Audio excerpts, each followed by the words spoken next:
Well, there's like no loading times on these transition screens all of a sudden. Later that evening, sitting up in my bedroom, I take a spot on the windowsill again and look out. I wonder if those kids found something to write about. We get students visiting the library all the time, but I've never met any others who came from so far away like Cello and her friends. Wonder what it must be like to go on a big adventure like that with the people you care about. Bet it would make traveling more fun to have someone to talk to. It'd be nice if I was able to do that. I like being here in Welly, but I know that someday I'll have the urge to journey again and see more of the world. I'd love to show Juliet some of the places I've been. She's helped me make Wellington my home, so I'd like to show her where I came from, what made me who I am. That's part of why I have such mixed feelings about what she told me yesterday. Even if she did go back to the underworld, it isn't like I'd never be able to see her again. It would just be a lot less often. We've seen each other a little bit today, but haven't really talked much since breakfast. I'd like to spend some time with her, though, especially if I may not have that many more chances to do that. I slip on my shoes and head down to her study, where there's a flicker of lamplight from under the door. I knock 3 times, just like she always does. Come in. I open the door to find her at her desk, a pen in her hand. Of course, she smiles when she sees me. Good evening, Miho. What brings you here? Not much. I just wanted to come see you. Are you busy? Not at all. Would you like to sit? Yeah, sure. She sets her pen aside and puts some papers into a drawer as I sit down from across from her. They probably come from one of her research projects. In my head, that's the main thing she uses this room for. Would you like some tea? Nah, I'm good. Thanks. She prepares a cup for herself, and as we sit there quietly, I realize that I don't actually have a plan for how to hang out together. It feels easier to talk to Aspen a lot of the time, mostly because she likes to tease me or has things to complain about. When I'm with Juliet, we talk less, which I don't mind myself. It's not that I don't like talking with her, of course, but more like I don't always have something to say. Aspen has her writing and the Bell House, whereas Juliet just has the library and the past. A scratching noise in the corner gets my attention, and I look over to see a couple bats hanging from one of the rafters. Juliet follows my eyes, gazing fondly at the creatures. Jasper and Fiddlesticks found it a little cold for their liking, so they've been warming themselves inside for a while. Mentally, I thank the bats for giving us something to chat about. How'd you come up with their names? I call them after characters from books or acquaintances I once knew for the most part. The names are more for me than for them. Do they answer to them? Oftentimes, yes. Although I'm sure it's also a convenience for my sake. Makes sense. Words are hard when you're just an animal. Back with my person, I could understand anything they said to me, just the way they said it. It took a long time as a Gumiho before I learned enough words to understand. Before that, they were just sounds I'd memorized. I imagine it's like that for Fiddlesticks and the others. Just sounds that they can recognize. That's all language really is, though. One of the bats flaps its wings, adjusting itself but remaining hooked to the ceiling. Do you ever talk to them as a bat? No, though I'm sure they can sense that part of me. I imagine it's why they chose the library as their roost. Cosette used to call them pets. They've always been wild. Still, she was the one who first began naming them. Whoa! They've been coming here for that long? Wait, how long do bats live for? Oh. Not the same bats, mind you. The ones Cosette knew are long gone. Jasper, Fiddlesticks, and the others are from many generations later. I'm glad that somehow they had knowledge of this place passed down to them. just like the people. Yes, just like them. History, generations, family. Never really dawned on me how Juliet's built her entire life around these ideas. Hearing about her research for people was one thing, but it doesn't stop there. Even the bats have a legacy. And Juliet's been there for all of it. When I think about it that way, I feel like I can start to understand her reasons for wanting to leave, how much there is for her to miss. But also, her words give me an idea. I may struggle with saying things sometimes, but maybe we don't have to use words to have fun. Hey, do you want to go somewhere? I don't mind. But what did you have in mind? I was thinking maybe we could go for a walk. Since we're not always awake at the same time like this, I wanted to spend some time with you. Juliet blinks several times, something I've seen Aspen do when she's surprised before settling into her usual calm warmth. I'd like that very much. But isn't it late for you? It's fine. I'm not that tired. Besides, you're always staying up to talk with me, so it's only fair. I see. I certainly can't say no to that. Give me just a moment to get ready, and I'll meet you outside. Okay. I go downstairs to wait, leaning against the front porch. I may not be able to show her the places I want to, but I can show her one of my favorite things instead. Juliet joins me after a minute and I lead us off. It's been a while since we've gone on a walk like this, hasn't it? Yeah. When we delivered some papers, right? I just started staying at the library last time. And now here you are, leading the way. Are we going to Mount Victoria by chance? Yup. Is that okay? Of course. It's been quite some time since I've been there either. Asking somebody to go on a walk with you and then it actually being a fucking hike up a mountain is fucking devious, though. That's kind of evil, if we're being honest. Was the last time when you came to my den? Indeed it was. You've gone back a few times though, correct? Yeah. It's one of my favorite spots. How does she know that, though? I leave out the part about going back to my den in particular, since it involves Silver. Actually, there were these kids who came into the library today. One of them asked me some questions, like what my favorite place in Wellington is. They're doing a school project, so they'll probably come back again. That's lovely. You've become a Wellington expert. I don't know about that. I told them you and Aspen would probably be more helpful. They came all the way from another country. Oh, how nice. I'd be happy to assist if they do return. Cool! I'm sure they'd like that. Streetlights illuminate the way for us, although neither of us would really have trouble seeing in the dark. We don't see any other pedestrians, and the cars that pass by are few and far between. We reach the mountain, and I guide us off the trail and into the brush, although I take a different direction than usual. Not looking for Silver this time, although I wouldn't be surprised if she's observing silently close by like a fucking obsessed creep. Oh, why does she want me so bad? After a little bit of walking, I find an area that fits what I was hoping for, open and away from the path. When I stop, Juliet looks around, understandably confused. What is this place? Just an open area. I've never been here before. Seeing the bats in your office gave me an idea, though. And what might that be? I just want to go for a walk, like I said.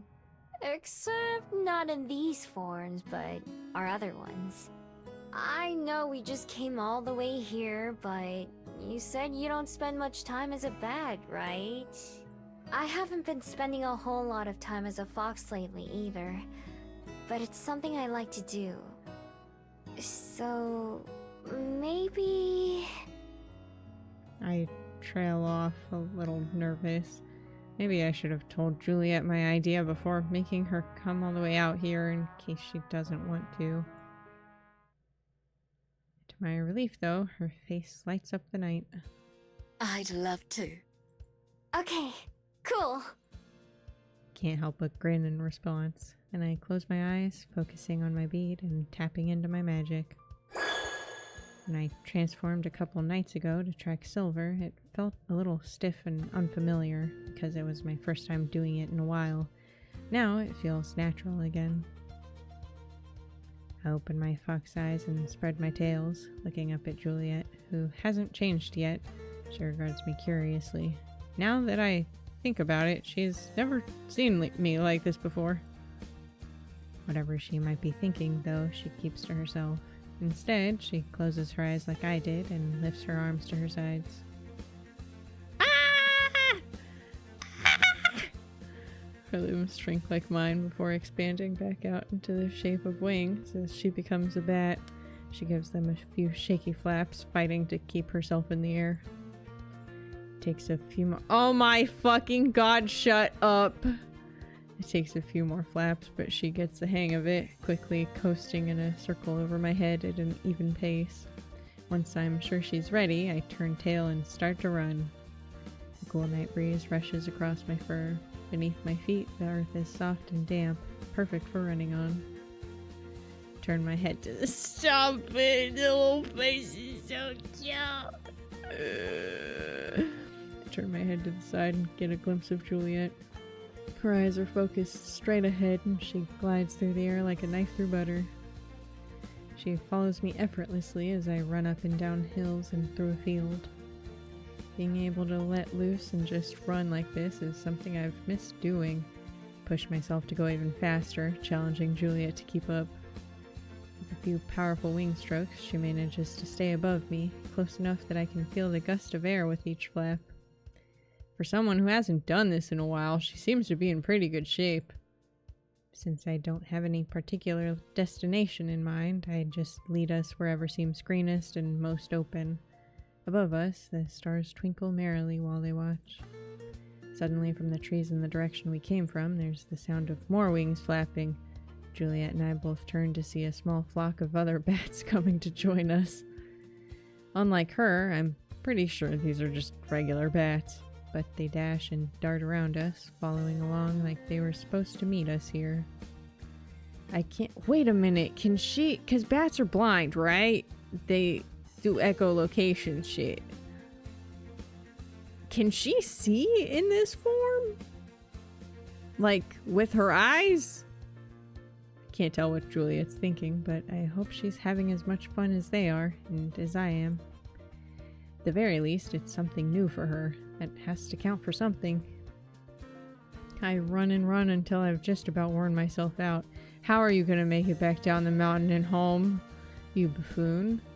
As my pace slows down, so does Juliet, until I'm only moving at a slow trot. Juliet has to flap her wings more to stay close, turning circles like the other bats accompanying us. Finally, once I reach a flat, grassy area, I come to a halt. Transform back into a person and flop down on my back, looking up at the sky and Juliet. Alright, I'm beat! Juliet comes closer to the ground and then changes forms herself. The bats who are with us squeak and disperse, fluttering off in all different directions. I wave goodbye to them while Juliet watches them go, and she takes a seat on the ground beside me. My, I haven't had a workout like that in years. She fans herself with one hand. It's the first time I've ever seen her look worn out. It's been a bit for me too. You did pretty good though. I was afraid I might leave you behind by accident. By accident? Motherfucker, you said that you fucking turned this into a race. I certainly had to push myself at times. I'm impressed by you as well. It's much more strenuous to run that far compared to flying. Nah, I'm pretty used to it. Didn't think we'd have company though. Nor did I. It was nice to have them join us. Wiping the sweat from her brow, Juliet gazes up at the stars, looking content. Thank you, Miho. That was quite nice. Glad you had fun. Wasn't sure if you would or not. It's not the kind of thing I'd have ever done by myself, I'll admit. But I'm glad you brought me out here. Hearing Juliet's words, and more importantly, being able to see on her face how much she means them, makes me feel good, even without many words between us. Rolling over onto my belly, I push myself up and stand. You must be worn out. Shall we head back to the library? Yeah, I'm ready if you are. I'll sleep good tonight, that's for sure. Juliet laughs. I'll start breakfast a little later in the morning then. I reach out a hand to help her get to her feet. At first, Juliet just stares, like she's not sure what she's supposed to do? Then she grabs it and I pull her up. Wanna do this again sometime? We don't have to transform, but I wanna see your favorite places too. I would love to. Yes, it's a promise. Looking up at her, her honest, gentle smile illuminated by the moonlight. I want her to stay. Have to give her a good reason to stay.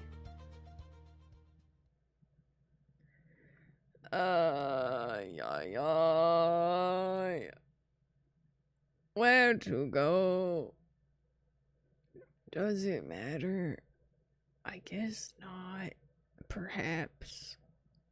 Let's just go to the street.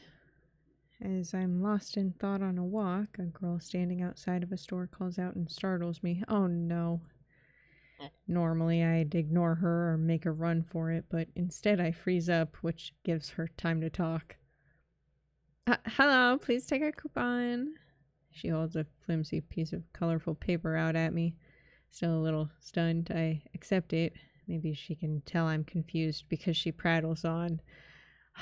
They can always sense when you're the type of person who doesn't know how to say no or be mean. And they know this, and that's how they get you. And it's really mean, actually. It's mean of them to do that. And they should stop that, because I don't like being talked to about stuff and sales and whatever. And I'm like, I just want to go. We're having a buy one, get one free deal right now. Buy one what? Anything on our menu. If you buy one thing, you'll get another one for free while the offer lasts. For free? How? If you give something away for free, people will wonder why you're charging for the first one to begin with, right? What? Well, it's like a gift or like a bonus. I squint down at the coupon as if it'll make this make any more sense. Can I use this anywhere? No, just at our store. Oh, no thanks then. I hand the coupon back to her and continue on my way. What a confusing girl. That's so fucking funny. When evening rolls around again, I drift to Juliet's study once again. The door is open and I can see her sitting at her desk inside. Knock knock. Come in. I take the seat across from her. I've started to think of it as my seat. How was your day today? It was fine. Not too much happened. Do you want to hang out again? Come to have me make good on my promise already. Only if you want to. It's fine if you're busy.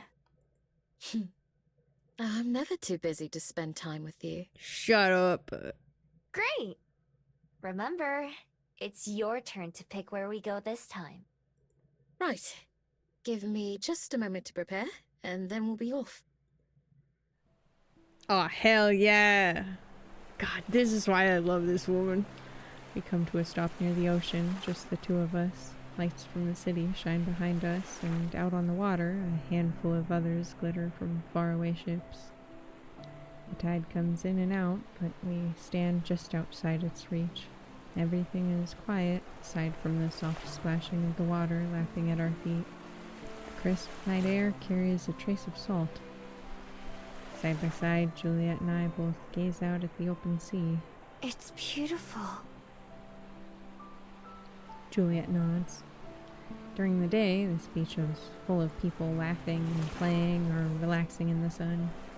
This late, however, there are only a few others around, barely more than shadows against the sea. So this is your favorite place? Keeping her eyes fixed on the distant horizon, Juliet hesitates before answering. One of them, yes. I'm not sure that I could choose one above all others. Hold on. I love the sound of the ocean, but the sound effects are a little loud. Go away. I've always loved the ocean, though. I find it calming and serene. Okay, now I've broken the sound effects, though, and I do want the ocean sounds back. Give them back. Did you know that there are no oceans in the underworld? What the fuck is the deal with the underworld? Hold on. Please give me ocean sounds back. Really? No, I didn't know that. Maybe the ocean is done making sounds. And that's fucked up, honestly. It's true. There are lakes and rivers, but nothing like the sea. I never even witnessed it as a human. When I heard stories, I thought that surely they were exaggerated. Imagine my surprise when I saw it for myself. Wait.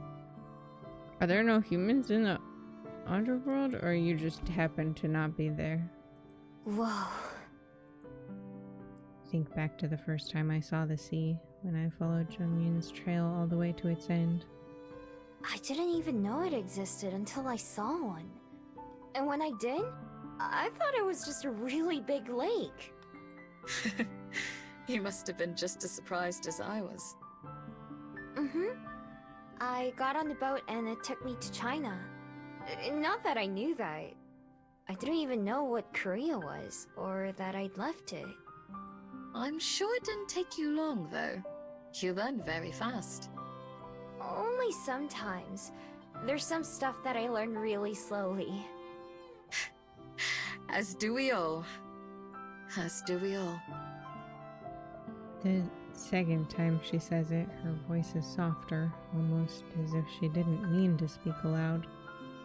We stand together in silence again for a couple minutes. I used to come here all the time. Just to stand and watch the waves. They're calming, I think. Yeah. It makes me feel really small. Since no matter what, the ocean stays the same, you know? It doesn't care about us. Or about our lives. It just is. Well, it cares a little bit about all the garbage that we're throwing into it. Julia nods. Precisely. I couldn't have said it better. Did you come here by yourself? Sometimes. Not always. Cosette loved the ocean too, of course. Who wouldn't? When she was young, she used to say that she wanted to be the captain of a ship and sail all around the world and see all there was to see. Did she ever do it? No. The first time she set foot on a boat, she got terribly seasick and never boarded one again. We would go to the beach often, though. This one or others. Even if she couldn't live that dream of hers. She never stopped loving the idea. After she passed away, I would return here on my own nearly every night. Sleep was impossible. But I could gain some measure of peace and rest just by watching the tide. Its constant, reliable motion was something I could hold on to. It ebbs and flows, just like life itself. I glance up at Juliet, half expecting to see tears in her eyes, but there aren't any. Her voice is strong and stable, too, not trembling like she's gonna cry. She looks down, meeting my gaze, and smiles. For a long moment, neither of us look away. It's like that moment in the library when I felt like we were seeing each other for the first time. As we look into each other's eyes, I feel my heart start to beat faster.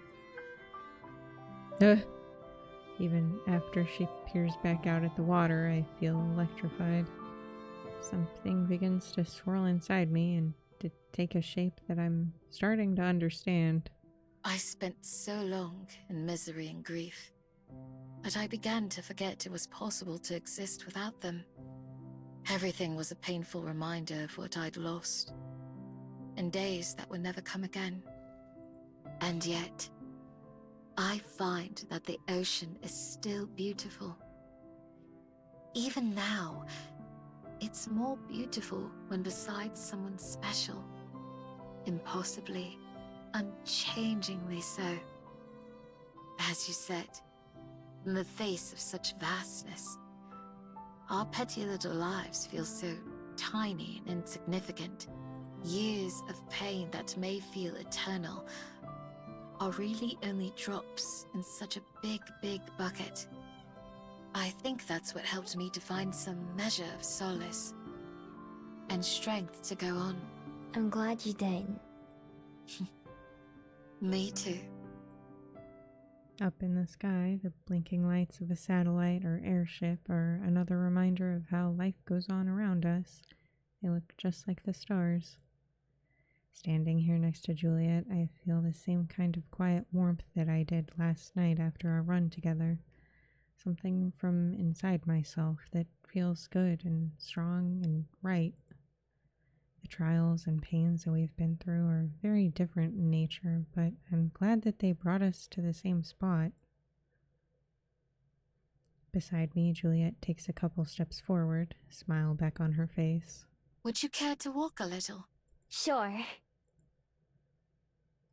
We move slowly, following the shoreline, close enough together that I keep bumping into her. The sand is making it hard to walk straight, okay? It's the sand's fault, actually.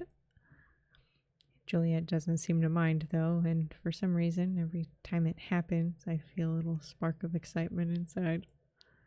The tide sloshes in a little bit higher, enough to sweep against our shoes, but we keep going. Shells and seaweed decorate the beach, and I take care not to step on anything that might break. We walk until we reach the far end of the beach, where a few stacked boulders and a pathway lead back into town. The boulders are worn down by the waves that sometimes reach here, and the grass path stops abruptly just before it. I notice something in the dark, though, a little green sprout peeking up from the ground, beyond where the rest of the plants dare grow. Juliet and I stop walking, but my heart continues to pound with a dull thud as that swirling something, that electrified feeling, makes me realize what it is. Not just realize, but admit to myself.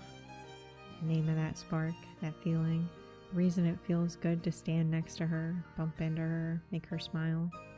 Hey, Juliet? Are you doing this now? Somehow I don't feel nervous.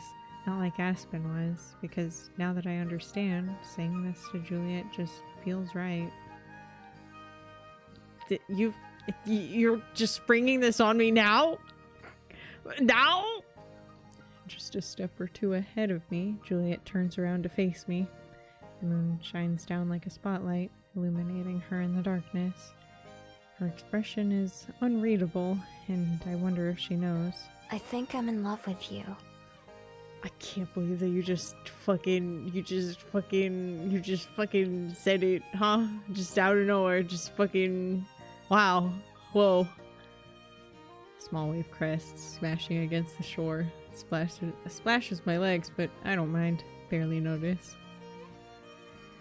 I consider saying more about how I remember her words that day when Aspen told me her own feelings, or how I feel when I'm with her.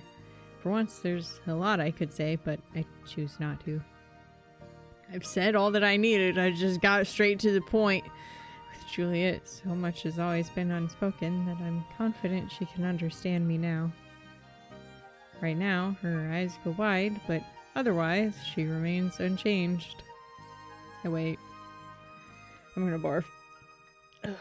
Now that I've said that, I don't know what I hope she'll say.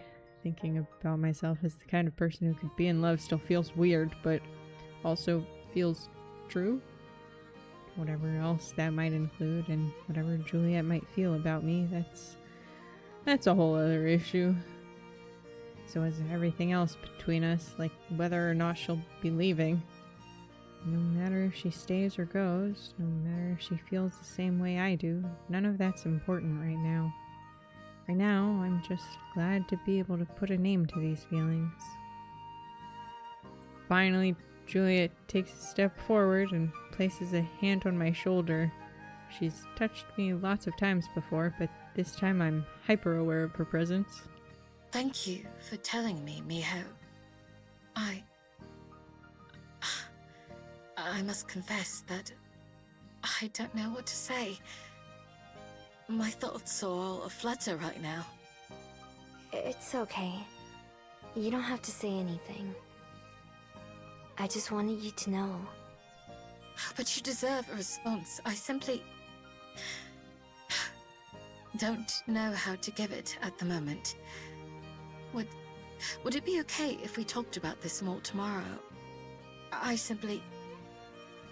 just...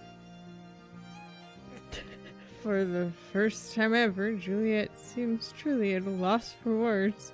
At Cosette's grave, or when I yelled at her afterwards, or any other time something has happened, she's always managed to regain her composure. But now she seems lost, and honestly, I think I prefer it that way. I reach up and place my hand on hers. Yeah, that's fine. Thank you. Sorry, I skipped the last bit, the last little part of your line there. I got ahead of myself. Juliet's hand lingers on my shoulder a moment before sliding out from beneath mine, and I miss it as soon as it's gone. Wanna go back to the library? She nods, seemingly relieved. We climb the small slope up to the road and begin walking back together, side by side like before. Keep my gaze firmly fixed ahead of me, and I'm pretty sure she does too. Both of us keep our thoughts to ourselves. My heart turns somersaults as we go, filling me with nervous energy without an outlet. Now that I've said them, the enormity of my words and just what they mean for me has begun to sink in. I guess it makes sense that you weren't thinking literally at all when you just fucking said it out of basically nowhere earlier. Because otherwise that's... How did you do that? Juliet's kindness and compassion, the memories that we've already made together, and the way she understands me in a way that only another fabled can. All those things have been pointing in this direction for some time. It's just that I only now figured out where that road was leading. When we get back to the library, we wordlessly hug each other before going our separate ways. In my bed, I lie awake and stare at the ceiling. I'm in love. Oh my god, you're embarrassing! Stop it! I know what I sound like when I'm lying, and it's not how I sound now. My feelings are real and true, and now they're out there. Tomorrow feels so far away, and yet I don't know what I'm waiting for. What would it mean if Juliet loves me too? What would it mean if she doesn't? I'm still figuring out what it means for me to be in love myself. Haven't gotten to the other parts yet. As I close my eyes, though, thinking about her hand beneath mine and the feeling of her arms around me, I can't help but think maybe I'm hoping for more than I can admit. What do you mean afternoon? What do you mean afternoon? We just skipped.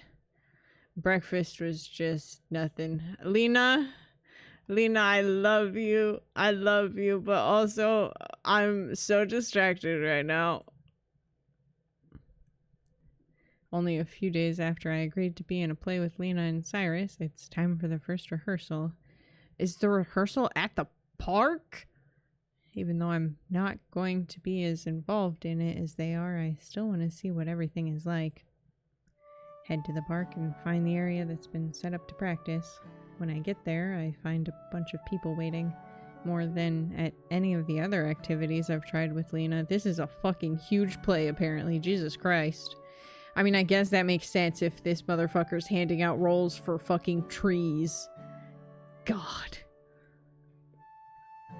Most of them are reading through thick packets of paper, standing alone or in small groups. Lena's one of the people on her own until I go and join her. Hey, Miho! Ready to be a tree? Are you making fun of me? I don't think you are, because you're wonderful and perfect and you wouldn't do that, but it kind of feels like you're making fun of me. As ready as I'll ever be. What about you? Are you nervous? Me? Nervous? No way! So that only happens when it comes to Cyrus, huh? Maybe just a little. That's different, though. Hey, you should go find him and get a copy of the script, too. For what? For what? I am a fucking tree, Lena. For what do I need to know the fucking script? It isn't hard to locate Cyrus. He's surrounded by a few boxes of props, snacks, and other supplies. I can't believe we're just doing this out in the fucking park. Like Lena promised, or maybe threatened. He's been included in our check-in calls to make sure he remembers me. He nods when he sees me approaching. Oh, it's my favorite tree. You're lucky I like you, because I swear to God, you're kind of a butthole. Hey! Lena said I should get a copy of the script. That's a pretty good idea. Let me find yours. It's not a good idea. Why is it a fucking idea that any of us need to even have? I'm a fucking tree. I don't need the script. He digs through a bunch of copies of the script until he finds one with my name on it. Here you go. I marked all the parts where you'll be on stage. I flip through the pages. A few sections are circled in red pen. I'm glad he did that because it'd take me a long time to read through the whole fucking thing on my own. Feel free to relax for today. We'll do some dry reads and not much else. Okay, I can do that. I wander back to Lena, who's boldly speaking to no one. But Mother, today is my birthday. It's not necessary to... She stops, shaking her head. Maybe a bit more whiny. Oh, Miho! Tell me which one you think sounds better. I guess at least we will be useful here. If only for Lena. Because let me be honest, going to rehearsals when we're literally just a tree feels stupid. The whole thing feels stupid to begin with. I'm sure that I've made this abundantly clear. She repeats the line she was just practicing twice. Just like when she made a drink to compete with Aspen, I have a hard time telling the difference. The second one. Okay, I thought so too. In ballet, you don't have to worry about talking or sounding good. This is harder than I thought. Have you done the ballet version before? Nah, but I've seen others perform it a million times. I'm sure I'd end up doing it someday if I'd stuck with ballet. Why'd you quit? I never really got the chance to ask before. Alina looks off into the distance, seeming unusually serious. Her wings sag and she bites her lip. It's kind of complicated. Mostly because my parents really wanted me to do it. Like, really wanted. Ballet or dancing or anything like that. But I'm just like, hello? Can you get any more cliche than a swan girl doing ballet? Or any of that stuff? That's one of the reasons I wasn't sure about saying yes to Cyrus. Oh my god, is that why Cyrus gave you a different part? Y'all need to... Y'all are cute together. I don't get it. What's so bad about that? You buffoon. They're always like, do this, do that, it's tradition, it's expected, blah, blah, blah. I don't want to live my life like that, you know? I want to do my own thing. So you quit ballet because you don't like it? I do like ballet, and I'm good at it too. But if I kept doing it, it wouldn't be for myself. Does that make sense? I think so. Reminds me of some of the conversations I've had with Aspen and Juliet, where they encourage me to do things for myself. Lena's in the same situation, but from a different angle. Anyway, now that I've said yes to doing this, I'll do my best. I've got to be the best actor in the whole performance. That's a lot of pressure, homie. Sounds more like the Lena I know. I let her practice her lines to me, sometimes saying the lines for other characters if she asks for it. Eventually, Cyrus calls everyone together to do some parts as a group. Sit on the side. Shit. I just remembered a time when I was helping Lorelai practice lines, and it was really funny. Sit on the sidelines and watch. Both Lena and Cyrus give it their all, just like Lena promised. Some of the other actors sound a little bored or unsure of themselves, but those two don't have any issues. After a while, Cyrus calls an end to the rehearsal and we all go our separate ways until next time. My paws carry me across wet leaves and mud. Fog has crept into the forest as stealthily as me. Glimpses of the sky are rare between the trees and the mist. The wild mountains and hills are hidden as well, out of sight but not mind. I run, filled by a sense of purpose. It lightens my steps and pulls me in the right direction. I'm gonna see someone I care about very much, and who cares about me. Somehow we found each other. My person. The path to follow is engraved in my body and mind, almost instinctual. Warm smile, a gentle touch, a kind word. These are the things that draw me forward. I slow down as I get closer to my destination and to the silhouette waiting for me. It's impossibly bright as I approach, my heart pounding in anticipation, like the sun has descended to greet my person too. It matches the feeling in my chest, warming my soul and fur. So bright that when my person turns around, stooping low to greet me, light is all I can see. But I don't need to see, only hear. That voice that I could never forget. Little fox, where is your home? Oh my god. I open my eyes to my darkened bedroom. My nap must have lasted a couple hours, longer than I expected it to. The moon and stars are already out. I can barely remember what I did with the rest of my day before I took my nap. Breakfast with Juliet was quiet, and we didn't really talk about last night. I'm sure she'll bring it up when she's ready. After a quick check-in with Aspen on the phone, I went through work like a zombie, mindlessly making my way through my tasks. After closing up, I'd planned to catch just a quick snooze, but the late night and exercise I've been getting finally caught up to me. The last few seconds of my dream replay in my mind while I lie in my bed facing the wall.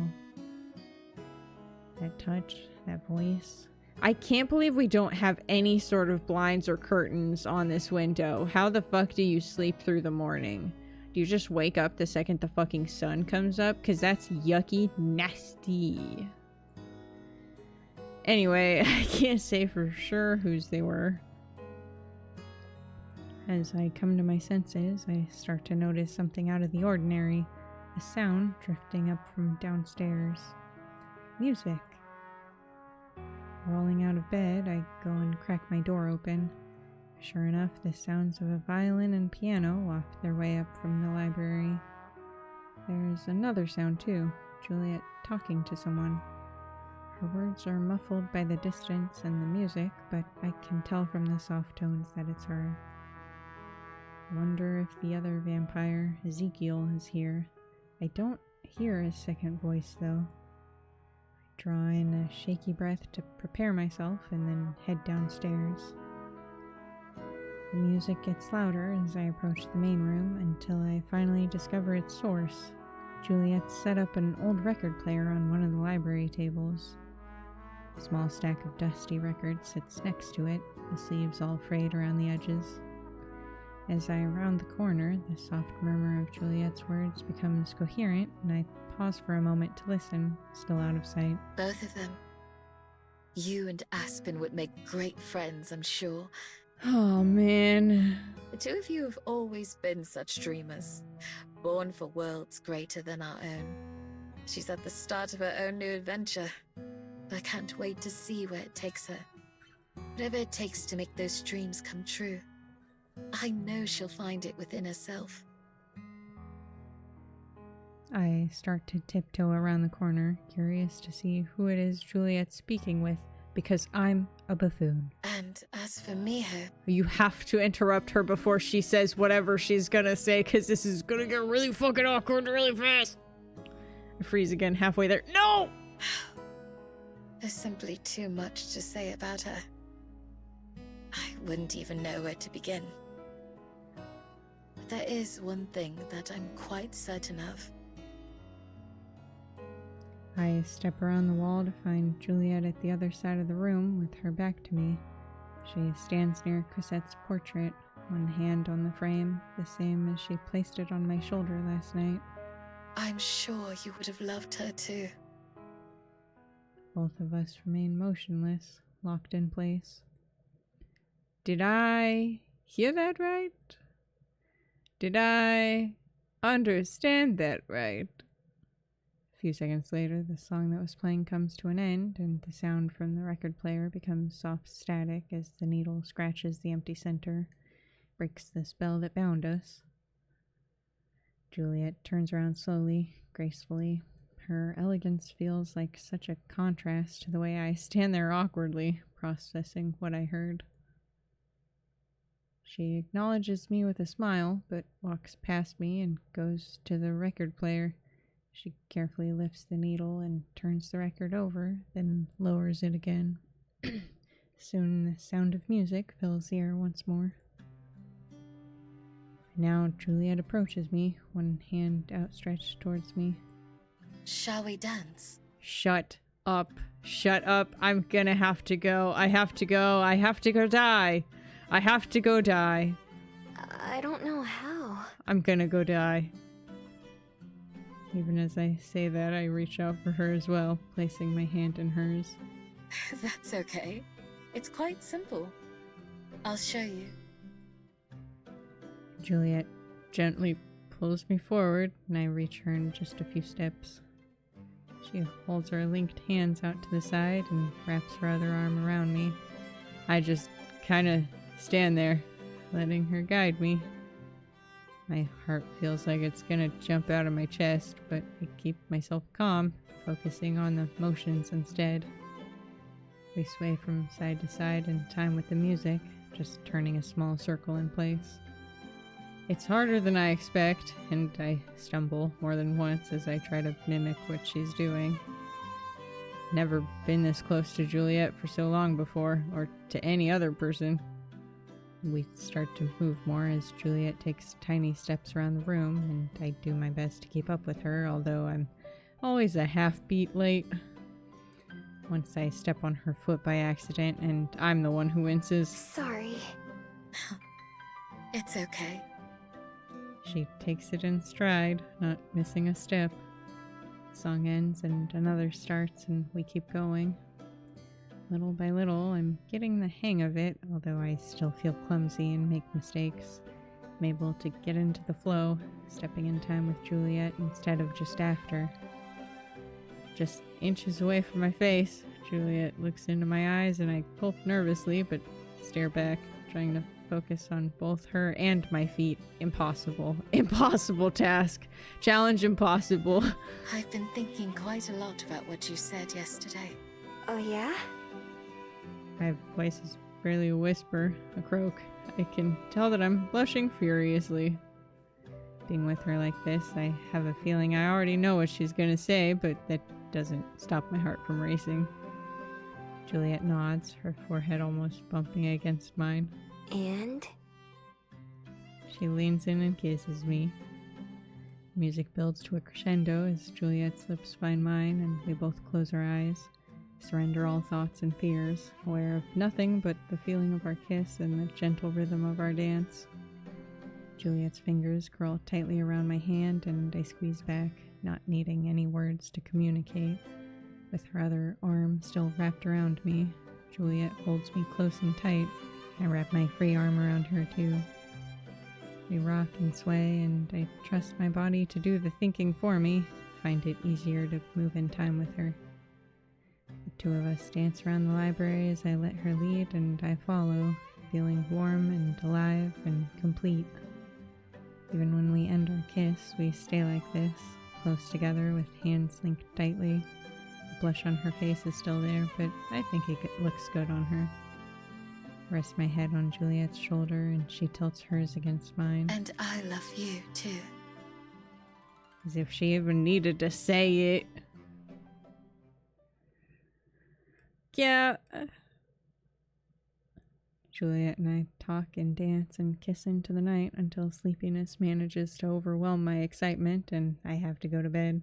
Even as my head hits the pillow, I'm looking forward to waking up tomorrow and seeing Juliet again. When I do open my eyes a few hours later, that feeling of elation hasn't left me. It gets me to bounce out of bed and get ready in a hurry. I stare at my own reflection in the mirror as I brush my teeth and wash my face. Don't look any different than usual, of course, but I half expected to. My lips tingle with the memory of Juliet's against mine and the tender look on her face. A look meant just for me. Oh, what are you doing here? After I finish washing up, I hurry downstairs to breakfast, taking the stairs 2 at a time, practically slide into the kitchen. Good morning, Aspen! It's not just Juliet sitting at the table, but Aspen too. Good morning, Miho, to you. I've missed you. Hello, Miho. Although Juliet's greeting is pretty typical, there's a new warmth in her voice that makes me blush. Morning!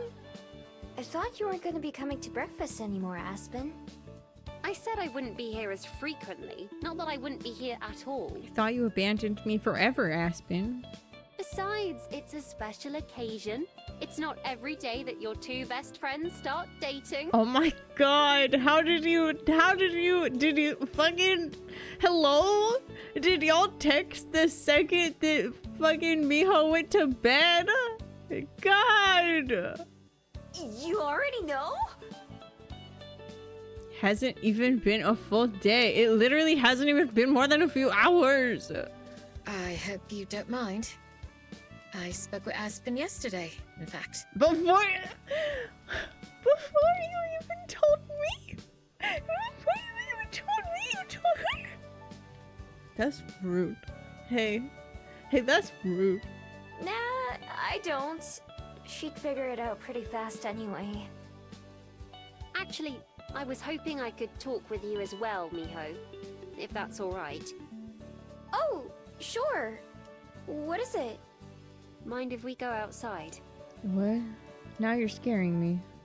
I glance at Juliet, who's standing up from the table. She gives us a friendly wave towards the door. Go on.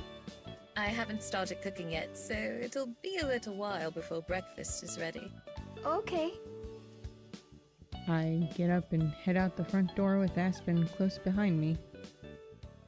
The two of us stand beside each other on the porch, the early morning sun just starting to shine over the hills.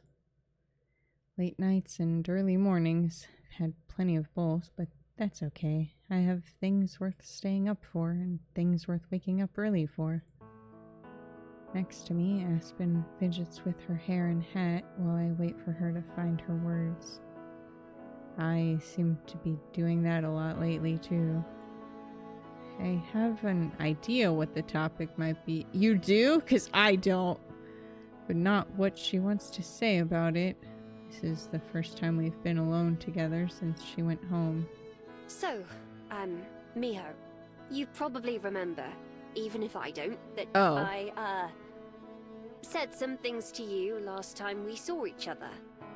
Why am I so stupid about specifically every time this comes up? Yeah. How could I forget? I mean, I didn't forget. I just didn't realize that this is what she wanted to talk about, okay? I'm not that much of a fucking stupid idiot. I swallow a lump in my throat, trying to just listen to Aspen without getting ahead of myself. Although the actual memories are a blur to me, I wrote a lot of my feelings down in my journal over the past couple months, including that evening after I left. Oh, Jesus. It's weird, I have to say, to see all that written in my own handwriting, but not to connect to it or feel it anymore. But I can tell how much I treasured the time I spent with you. I hope that doesn't sound rude. I know you were and are a very, very important person in my life, and I'm very grateful for all the time we've spent together, both before and after that. You're still, or again, a dear friend of mine. Yesterday, Juliet told me about the two of you. She wanted to make sure I was okay with it before giving you an answer. Oh. I swear, she's selfless to a fault sometimes. She really is. Anyway, I told her that of course I don't mind. I'm perfectly happy with us remaining as just friends, and I couldn't be more excited for you. Both of you deserve all the joy in the world. I'd been trying to figure out how to talk to you about everything, and what I even wanted to say, so it was relief to have this reason to say it. I'm sorry for putting it off for so long. It's okay. I wasn't sure how to bring it up either. I'm really glad though. I like being your friend and I don't want that to change, even if we had to start over. I hold out my arms and Aspen comes forward to give me a hug. It's different from hugging Juliet, of course, but still nice. I'm also relieved to hear how Aspen feels and that she won't be hurt by seeing Juliet and me together. It's still painful to have lost all the time we shared, but at least we're both eager to rebuild it. Aspen pats me on the back before she steps away. Well, I certainly feel much better after saying all that. Come on, let's go join Juliet again. Right behind ya.